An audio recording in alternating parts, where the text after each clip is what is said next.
একটু স্বাস্থ্য টিপস শুনি। ব্যথা কমাতে পানি হতে পারে আপনার অনেক বড় ঔষধ। ব্যথা কমাতে পানি হতে পারে আপনার অনেক বড় ঔষধ। অনেকেই বলেন, ডাক্তার শরীরের সব জায়গায় ব্যথা লাগে, বিশেষ করে সন্ধ্যার পর। প্রশ্ন হলো, আপনি কি পর্যাপ্ত পানি পান করছেন? আমরা জানি শরীরের প্রায় 60% পানি দিয়ে তৈরি। দর্শক, এখন যিনি কল করেছেন একটু হোল্ড করে থাকবেন, কথা বলবেন না, আমি এখনই আপনার কাছে আসব। আমরা জানি শরীরের প্রায় 60% পানি দিয়ে তৈরি।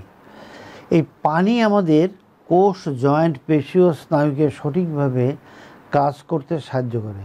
যখন শরীরে পানির অভাব হয় তখন কোষগুলো সংকুচিত হয়ে যায়।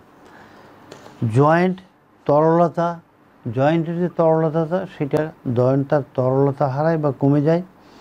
রক্তে বর্জ্য পদার্থ জমে যায়, যার ফলশ্রুতিতে দেখা দেয় ব্যথা, অবশ, পেশিতে টান এবং মাথা ব্যথা।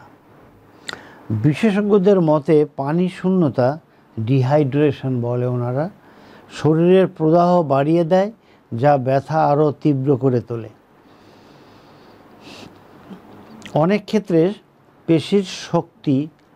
পেশি শক্ত হয়ে যায় বা ঘাড়, পিঠ, কোমর ও হাঁটুর ব্যথা পেছন পর্যন্ত পানি না খাওয়ার ভূমিকায় এটা বেড়ে যায়।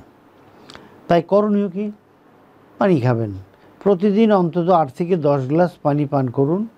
ঘাম হলে কাজের সময় বা ব্যায়ামের পর আরও পানি বেশি করে খাবেন।